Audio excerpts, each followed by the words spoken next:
All right, Rokan Media Football, here we are to come in through obviously discuss this beautiful game of football that went ahead to happen at the Merseyside. It's known as the, what's the stadium of Everton called? Goodison's Park. That's where history has gone ahead to be rewritten again. And it is really a Mikel Arteta name attached onto this. The last time this side of Liverpool went ahead to obviously lose at Goodison's Park, it was Arteta, it was Arteta who went ahead to score into that game of football, and he was their captain. So I've gone ahead to see Arteta trending all over social media, and they last won in 2010 October 17th, and Mikel Arteta scored 2 goals. It's 17 years, and guess what? Braithwaite and Calvert Lewin have gone ahead to come in through and really put Liverpool to the sword, and Liverpool has gone ahead to fall onto the sword of the Everton's team. And it's really very, very saddening for the fans of Liverpool all over the world, because everyone thought that Liverpool, after winning over the weekend, they beat Fulham by 3-1. They had gone ahead to get to what we call the winning ways. Remember, Liverpool had gone ahead to get a very bad run. They drew with Man United 2-2. They went ahead to lose Atalanta at home by 3-0. So they went ahead to obviously beat. They went ahead to lose to Crystal Palace by 1-0 at Anfield. Moreover, a stadium where they had gone ahead to take long without losing a game of football. Then after that, Liverpool found itself in a position of really beating Atalanta by 1-0 away, but it was not enough to obviously make them really get back to winning ways. Then after that, they beat Fulham by 3-1, and today we thought that they would obviously go ahead and really beat Everton, but they couldn't obviously get a win over Everton. And guess what? Their chances to win the trophy have gone ahead to shrink, and they are shrinking every other day that really passes by. Smash the like button, comment and share. If you're really watching us for the very first time, endeavor to subscribe to this channel so as not to miss out on stories that we do upload in here on a daily. Jamie Carragher has gone ahead to come and criticize Mohamed Salah and Nunez for the messes they've gone ahead to gate. Wayne Rooney has also had something to speak about the game of football. Then even the manager, that is the manager of Liverpool, that is Jurgen Klopp, has also gone ahead obviously coming through and do the needful. Kaliangopo is saying pool is finished. It's like Arsenal, it cannot withstand the pressure. But I think Arsenal is in a different ilk altogether. We'll discuss that after I get you what the game of, after painting the picture of what this game of football was like at the Goodison's Park. Braithwaite, 27th minute, went ahead obviously get that header into the back of the net, and Calvert Lewin in the 58th minute went ahead obviously capitalize onto that and gave in a very beautiful header into the back of the net. And for Calvert Lewin, you know how he always raises up to the occasion. He's a very good striker, and one of the things that I've gone ahead to fail him from being that striker he deserves to be, the injuries that he's getting. He's an injury prone player. That is the worst bit about him. He's an injury prone player, and you cannot always trust him. But for Liverpool, I think I've gone ahead to be proven right. I'm one of those people who told you that Man City, Liverpool are in a rebuild. That is it. And it's going to be hard for them in the next 2-3 seasons to obviously match the levels of a team like Arsenal.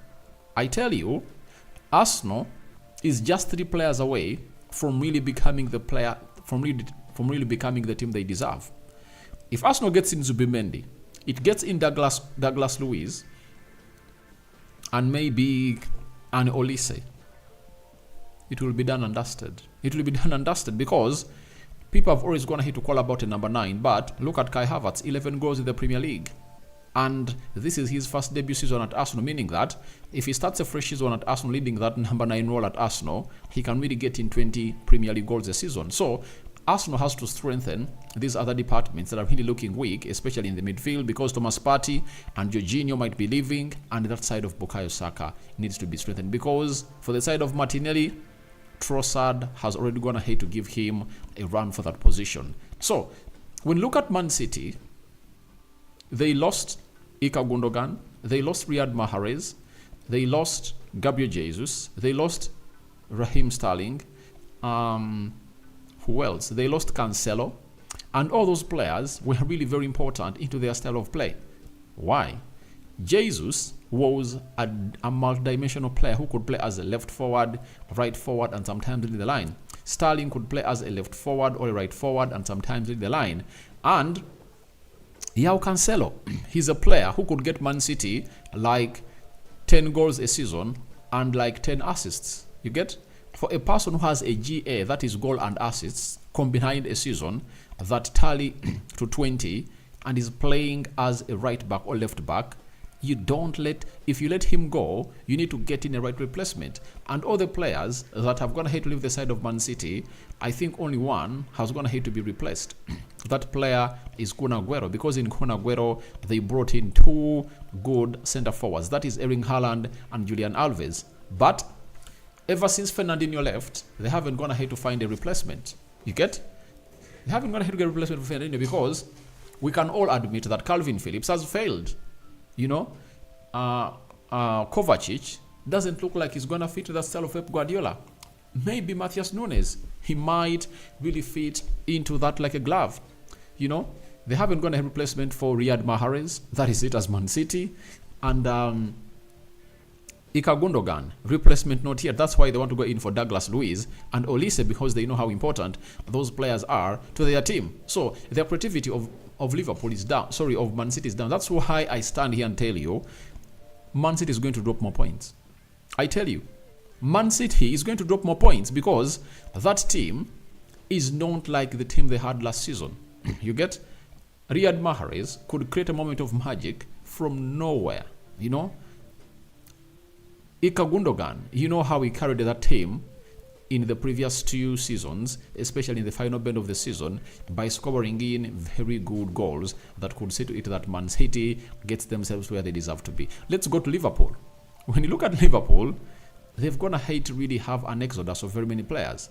However, Naby Keita was not all that the player that you would obviously feel like he's really one of those integral players at Liverpool, but his presence helped a lot. And I don't think that they have another player off the bench that has the quality of Naby Keita. Naby Keita was this kind of player who couldn't start at Liverpool, or sometimes started, but you need to eat that. When you talk of Jordan Henderson or Jorginho Wijnaldum, this player comes in through and fits in like a glove. You get? They lost Sadio Mane. They haven't gone ahead to get in Sadio Mane, right? Jordan Henderson, all those players that were really so much convenient with the style of play of this manager. So, Roberto Firmino, Bobosa, you get? So, they are really trying to rebuild. And for any Liverpool fan out there, I was one of those people who really felt like Liverpool cannot put up a challenge because of how I saw you play against teams like Man United. If Liverpool was to win a trophy, how can you fail to beat Man United at Old Trafford? You had all those chances to kill them off, and you didn't really convert them. And it has been a song for the side of Liverpool ever since the season started that they've gone ahead to create very many chances and they've gone ahead to miss out on them. The same thing has gone ahead to happen in this game. Liverpool created the chances and they couldn't obviously put in a shift that was really well required. And I tell you what, that's what it comes with if you're really rebuilding. And that's why I was going ahead to see their manager really run off. You know, managers like him are really great and they know exactly what happens. I'm talking about Jurgen Klopp. He really knows that it's not going to be all okay at Liverpool because all his players have gone ahead to run down and the teams he's competing with are really spending huge money. Liverpool cannot match the levels of Arsenal, Man United and Chelsea plus Man City. If those teams go into full pelt, as far as their performances are really concerned, Liverpool cannot match the pace of those teams because if Liverpool cannot sign Jude Bellingham because Jude Bellingham wanted £400,000 a week and Real Madrid was like, I'm willing to obviously come in through and really offer that amount of money, then you are not good for the grand stage. That's why I hail their manager in high esteem. Do you know why? He has not gone ahead to buy in very many expensive players at Liverpool, but he had been competing. The most expensive player Liverpool has ever bought, I think, is now Darwin Nunez. Not so? Because Darwin Nunez went in for 88 million euros. And if you have to convert them in there, they can be like 78 million pounds. Virgil van Dijk came in for 75, and Naby Keita, I think, came in for 60 million pounds. Then they have the goalkeeper who came in for like 65 million pounds. That is Alisson Becker. Now, tell me any other player at Liverpool that came in for a huge price. So Basilai, I think, 62, 63 million pounds. McAllister, 35. Now, how do you expect to compete with a team like Arsenal that is going to have to spend 105 million pounds on Declan Rice? They've spent 67 million pounds onto Kai Havertz. They've spent 50 million pounds on Ben White. They've spent 50 million pounds onto Gabriel Jesus. You get? And the players they bring in through, like Trossard, that match the levels of players that you bring in through, are really thriving more than the players we're having at Liverpool. Arsenal has proven to us that they can spend huge money. You remember in the summer of 2020, I think the summer of 2022, when they brought in Gabriel Jesus. Is it when they brought in Gabriel Jesus or when they brought in Tomiyasu? That is 2021. You get? They went ahead to outspend all teams because they went ahead to spend close to 150 million pounds, and no team went ahead to spend that much that summer. Last summer, Arsenal spent 105 million pounds onto Declan Rice. They spent 67 million pounds onto Kai Havertz. That went to 172 million pounds. They spent close to 40 million pounds onto Julian Timber. You know, that goes to 212 million pounds. Now, when you add on the amount of money they paid as a loan fee to sign this guy, David Raya, the goalkeeper, they almost spent 220 million pounds into their season. You get? And you're trying to compete with that team that is going to hit to show you that every summer they can spend 200 million pounds plus. Now, you ask yourself, if you're Liverpool, can Liverpool spend 200 million pounds per summer? They can't. Chelsea can, Man United can, Man City can, and Arsenal can. So, if you cannot get the quality players because they come in for money and huge salaries, what are you going to do then? Because you won't convince them to come and play that side because these teams will be performing better and they'll obviously take over those players. So I think there is something huge that needs to be addressed at Liverpool. And for Liverpool, has gone ahead to show us that they are going to go back into a reset because they've gone ahead to look in for a different manager altogether. The manager that coaches Feyenoord is what they are trying to bring in. And I don't know exactly what Liverpool is really thinking, and it's bored.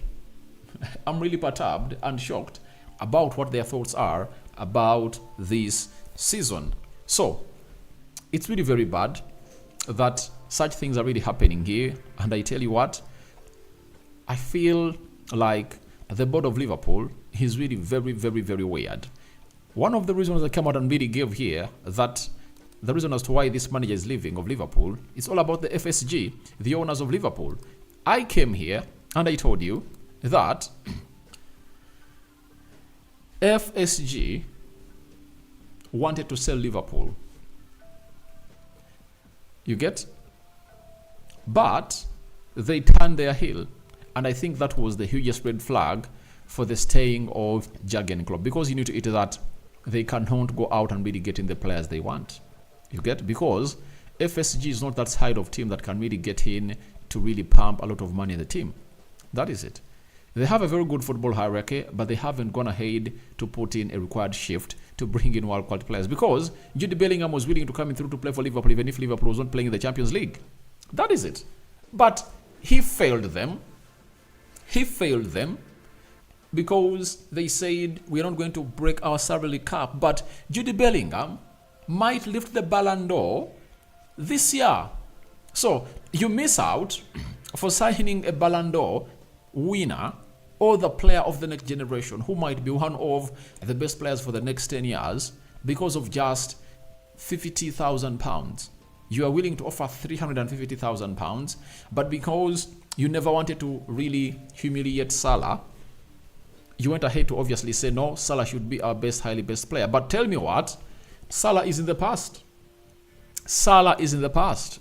That's why Real Madrid has gone ahead to give him that amount of money, £400,000 a week. You get? Because they believe he's the future. And in the future where you're going, Liverpool will regret for not signing Jude Bellingham, because time is going to come when they cannot keep their players at Liverpool, when players that shine at Liverpool call in for that huge amount of money. And I asked myself, what was on the head of Mohamed Salah? You know, Real Madrid needs you. You know, big teams need you, and they're willing to pay you close to £500,000 because you're going to be signing you on a free. You understand? And he stays at Liverpool. So that really went ahead to really send Jurgen Klopp far in his mind, and he got to know that I'm not here. Remember, Jurgen Klopp was this manager who came out and said that you don't need to buy expensive players. You get? But after losing the Champions League final to Real Madrid 3-1, and you need to eat that the reason why he lost was because of the goalkeeper. I think Karius was by then, and they're really needing a central defender. He went ahead to get 70 million euros and brought in Alisson Becker. He got 75 million pounds and bought Virgil van Dijk. You get? That's what he did. That's what he did. He broke the bank and brought in Fabinho. So that's what makes a team win. I tell you, no team is going to succeed in the game of football if it doesn't spending good money. Go deep in Spain. Look at Girona. Girona was topping the league, I think, for the most half of the season. But because they don't have that quality, you've gone ahead to see that Barcelona and Real Madrid have gone ahead to overtake them. That is the unwritten rule in the game of football. You have to spend. You get?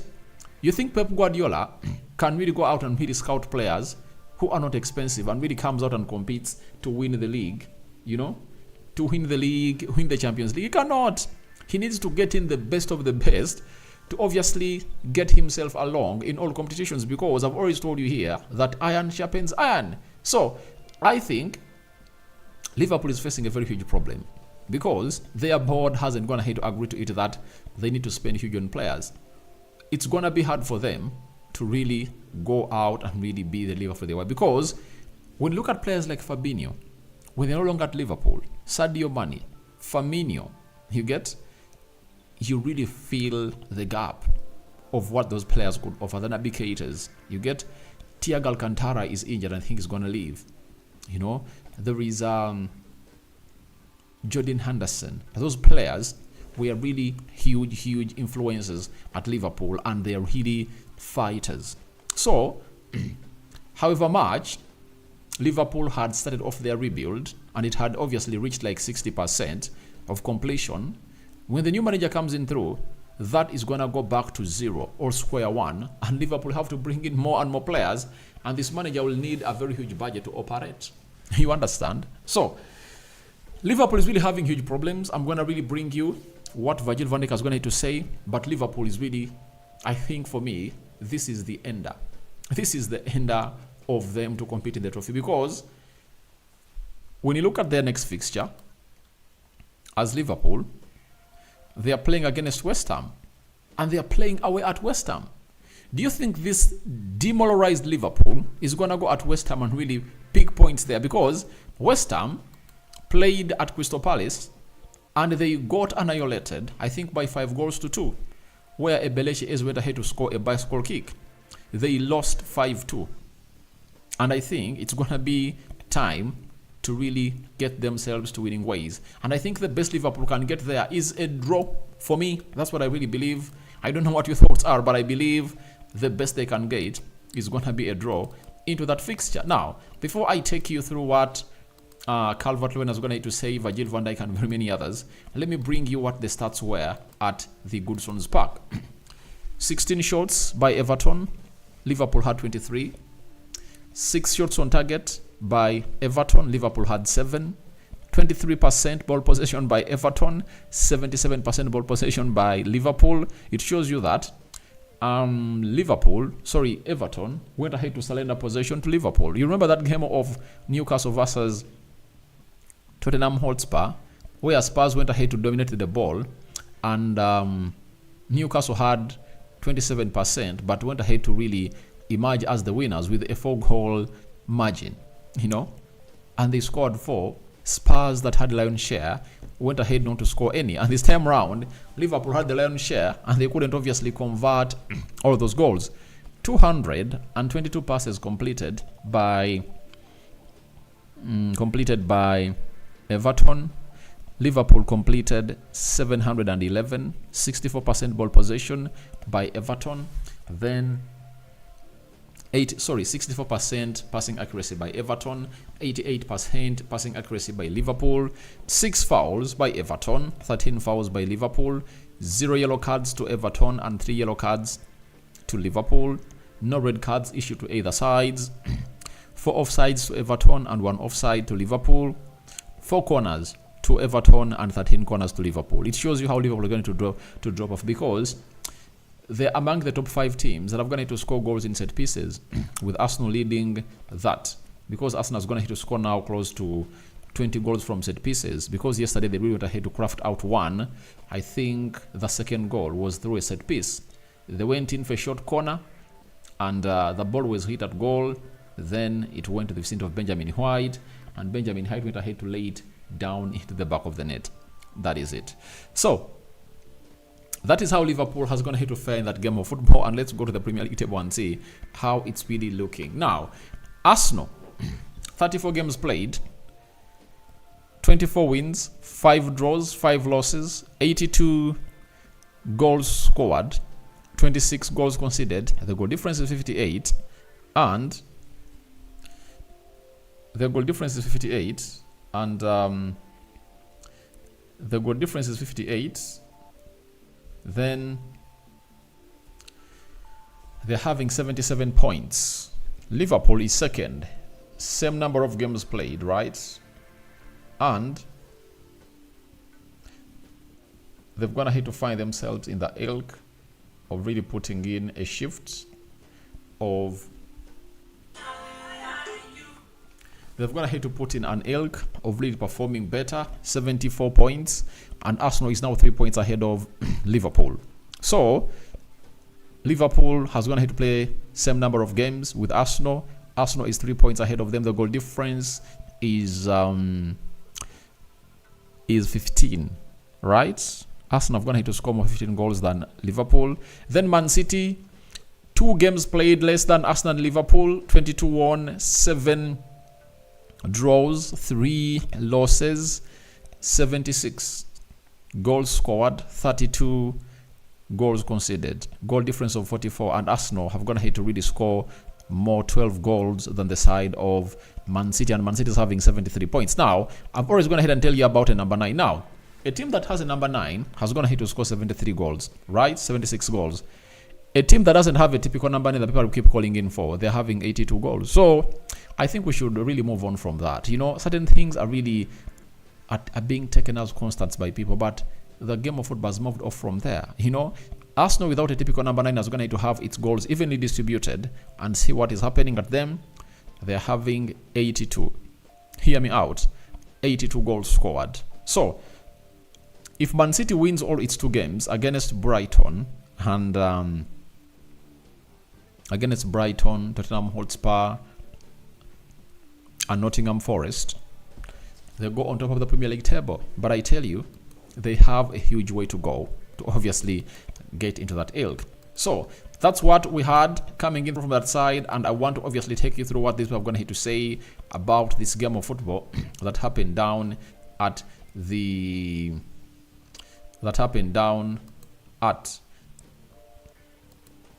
their stadium, that is Goodison Park, where Liverpool have gone ahead to get annihilated. And this is what we are getting in from Jamie Carragher, one of the football players, not all that great, but I really liked the way he really fought for the shirt of Liverpool. Winning a Champions League, Carabao Cup, but he never won a Premier League. Jamie Carragher said, the chance Nunez misses is unforgivable at this level. It's not acceptable when you are going for a little. I thought Liverpool were in control of the start of the second half, and if they got 1, they would get 2. And then Mohamed Salah gave the ball away that led to Everton's corner. he's looked a shadow of himself for a lot of this season, especially since he's coming back from injury. He's Liverpool's legend superstar, but he's been so far off it. Obviously, he has to be off it because this team is not giving like how Liverpool has gone ahead to be. Liverpool has always gone ahead to be a side that has gone ahead to obviously put in a shift that most of you have gone ahead to appreciate. But this time round, he has gone ahead to do his job. And there is no one going to come out and say that I'm to blame him, because I cannot blame him because he is the top scorer of Liverpool. When you look at Salah this season, right, in the Premier League only, he has gone ahead to play 28 games for Liverpool. He has 17 goals and 9 assists, right? 17 goals and 9 assists. Those are 26 goal contributions, you know, because we all know that Haaland is having 20 goals. Then you have lots of people that you can really bring on. So, then UEFA Europa League, 9 games, 5 goals and 3 assists. Those are 8 goal involvements, taking his tally to 22. EFL Cup, he has 1 goal. You get? So that is the guy that people are really trying to rubbish. I know, but what are the players doing? You think Salah is the one responsible for carrying all the burden at his back? I don't think that's right. It's not right. The right thing to do is simple. They have to come in through and really get to know that he shouldn't be the only man working out. Obviously, he has to really gate in the better way and better composure. And he has to get people alongside him that can really kill off these chances.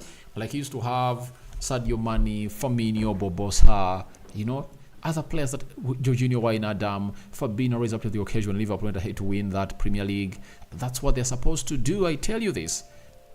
So for everyone who really comes in through to obviously say that it's Salah to blame, I think it's Darwin Nunez. Darwin Nunez has gone ahead to miss out on very many games, on very many goals, than Salah has gone ahead to. Virgil van Dijk, Liverpool captain, he has said, very disappointed in so many ways. I think everyone has to look in the mirror, look at their own performance, and if they really gave everything, do they really want to win the league? We are fighting. There are games after tonight, but play like we did overall in the game today, not winning challenges and giving the referee an opportunity to give a free kick like he did in very many times, then you have no chance to win a title. It's a tough one, and we need to do much better against a side that is really fighting relegation. We had clear-cut chances in the first half that we should have scored, but we are not good enough, and it starts with a fight. We can't let the season go out like this. I think they've already gone ahead to really let the season go. It's hard for him to admit, but he has to admit they've let the season go, and the title has gone ahead to slip out of their hands, because if you cannot want to let a season go, then you need to be doing something different. But are they really doing that something different that can take them to the level they want? I tell you, no. So, and this is something that is the hard or the bitter truth to swallow. You know, this is the bitter truth. This is the bitter. It's called the bitter. It's called the bitter truth. You get? So, it's the bitter truth. I think Liverpool should move on from Virgil van Dijk. They should build their central defense onto Konate, young player. Then, as they are trying to get in Goncalo Inacio, they should do it as soon as possible and really get him in to build a new centre back pairing. I know Kwanshi is really doing great, but you need an Inacio, because in the modern game of football, you have to play with what we call a left-sided centre back with a left foot. You get? They should move on from Virgil van Dijk. Time has come for them to obviously get in the best of the best down there. So that is it for me, and I think he should be leaving the club. It's hurting, but you should accept it. It's a bitter pill that people have to swallow to see to it that a lot goes on well under your way. But if you don't really get these players out like you saw what Mikel Arteta did, you won't really get to where you deserve to be. Then Jamie Carragher also had another long say about this defeat for Liverpool as they went ahead to play against Everton. He said, there is a real discussion for the new manager about what the future holds for Mohamed Salah. This is the first time we've asked that question. I don't think there is that question about Darwin Nunez after 2 years at the club. You want him to do well as he gives everything. He causes trouble. He gets the odd goal. But when Liverpool are going for the title, all in big games, you need your man to score at Old Trafford or Goodison's Park. This is the business. This is the business end. He's ground to a halt. After 2 years, there is going to be no improvement in him. This is what he is. He can cause trouble, but he's erratic with his finishing. It's not enough to win you trophies. So there is a big decision to be made. But there is what I don't really understand, right? Because people talk about Darwin Nunez. I know he missed a lot of chances, but Liverpool won the trophy because of Sadio Mane and Mohamed Salah scoring in those goals. The big question should be the replacement of Sadio Mane. Is he doing the job he's supposed to be doing? And who am I talking about? I'm talking about Darwin Nunez. Sorry, Luis Diaz. Luis Diaz is supposed to be getting in double figures. But what is he doing? What is Luis Diaz doing? It's a good run of the ball. He also misses chances. I think Darwin Nunez came into a team that never had what we call a centre forward. Liverpool had Firmino as their number 9, but couldn't obviously average 10 goals a season. But he knew his potential, that he could obviously play into other players. All right, Darwin Nunez was going to miss those chances, but what of the Curtis Jones chance that he misses when they are playing against Crystal Palace that would have won hit to level that game? What of the very many other chances Luis Diaz missed when they are playing Man City? You understand?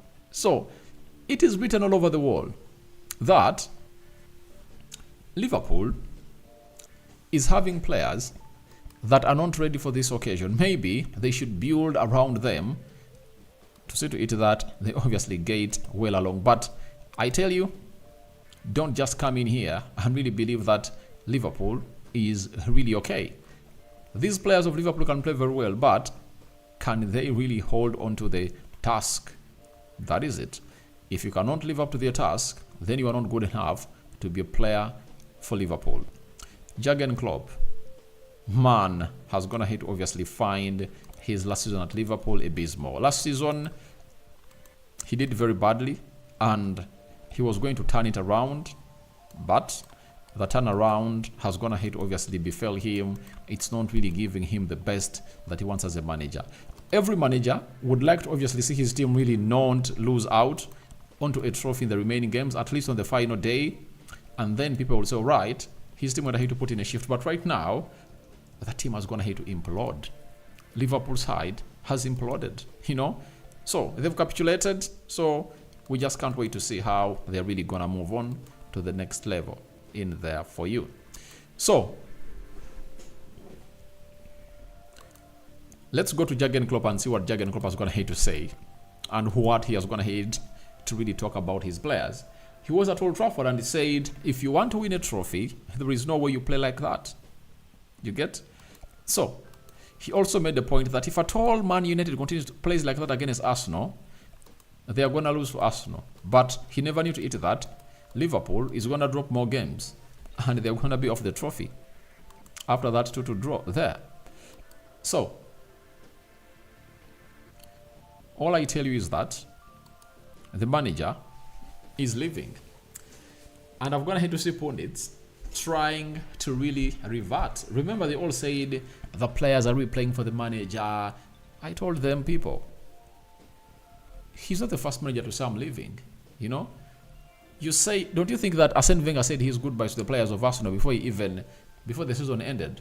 What did they do for him in that season of 2015-2016? Did they do anything? They did nothing.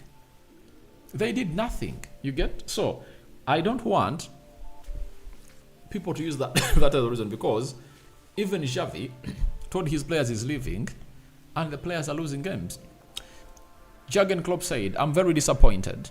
One, we let it happen to become the game Everton wanted. 2 goals from set pieces. They are really strong, but we created a lot and didn't score.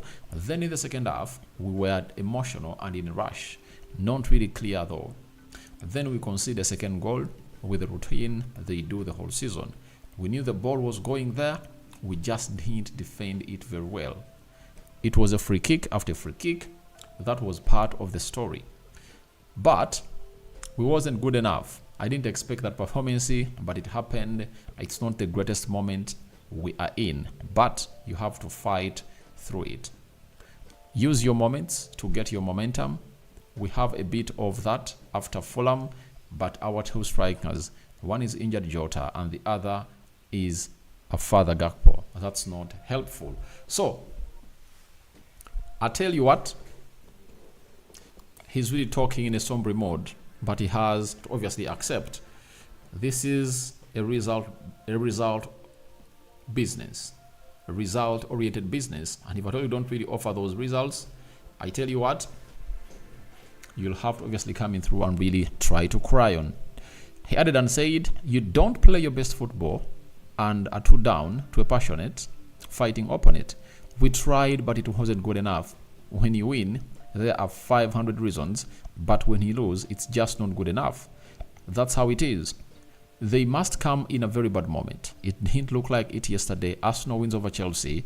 I can only apologize to everyone who is with us. It's hard for us, but I know for our people, it's especially hard. We should donate better. We should have done better. We didn't, and that's why we lost. Obviously, that is it. The better team won. Even if you create chances and not score, you're not the better team. A team that wins goes through. Like, I went ahead to see people saying that Madrid was outplayed by Man City. I asked them, who is in the semi-finals of the Champions League? They told me Real Madrid. Now, who was the better side on that day? Because this is a result-oriented business.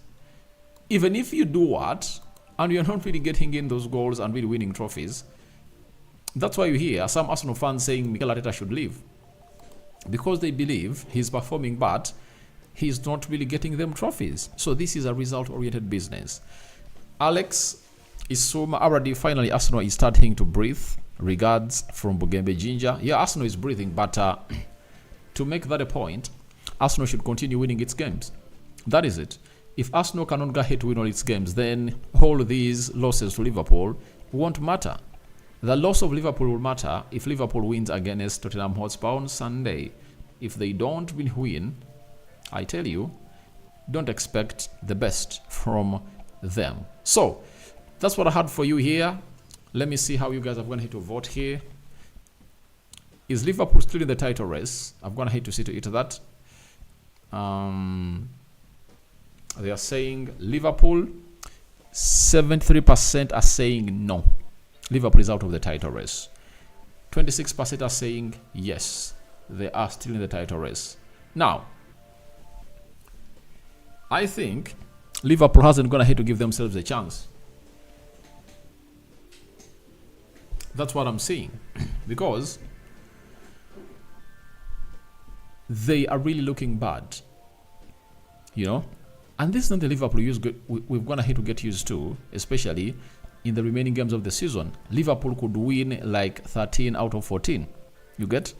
But so far, they are not even draws. They are losses. A loss to Crystal Palace at home and a loss to Everton away from home. Now, when you look at their fixtures they're left with, you worry a little bit for Liverpool. That's it. You worry a little bit for Liverpool. 1, West Ham on Saturday. It's going to be a huge game, and winning is going to be hard. Then next Sunday, Liverpool is hosting Tottenham Hotspur. A shocker might happen at Anfield. Then Aston Villa will host Liverpool. You hear their fixtures? Then they'll close the season with Wolverhampton Wanderers at home. Now, the next 3 fixtures of Liverpool are really very huge. Like you see, the next 3 fixtures of Arsenal. Because Arsenal, after playing against Chelsea, right? Arsenal, after playing against Chelsea, they are playing Tottenham Hotspur. After playing against Tottenham Hotspur, Arsenal will find themselves playing. Arsenal, after playing Tottenham Hotspur, they'll have to play Bournemouth. Then after Bournemouth, they have to play Man United, and then Everton. Arsenal is left with 4 games. So, Arsenal's biggest block is this game of Tottenham Hotspur, because when they win it, they still stay on top of the Premier League table. They win against Bournemouth, they stay on top of the Premier League table. Man City still has 6 fixtures to play. So, it is really very, very, very, very, very, very hard for them to raise up to the occasion. So, guys, that's what I had for you here onto the Rokani Media Football, but Liverpool is going to hit to lose out onto this fixture. Hope you guys are okay. Good morning, and we sign out 20 minutes to 3 a.m. May the living to God bless you abundantly. The Muslims, Barakallahu fikum. Obviously, my man of the match is Brathwaite. He's really the new kid on the block. Very many teams are really looking at him. Man United, Arsenal, every big team, I tell you, is looking for this guy. And he's really very giving. He's going to have to put in a shift that's going to be appreciated by very many people. And this is the Rokani Media Football. Hope you guys are really having fun wherever you are. I sign out for now. See you later. But before I sign out, let me show you the game by numbers of my man of the match that I'm going to have to choose today. That is Brathwaite. I think he's 21 years of age. He's a towering of a lad. He's a giant. 100% grand duels won, 100% tackles won, 8 clearances, 7 head clearances most, 4 blocks most, 2 shots, and 1 goal. That is Gerard Brathwaite, and he is going to have to put in a shift. And he's really one of those players that teams are really looking at, and they're going to have to put a price tag of close to £80 million onto him. Guys, bye-bye.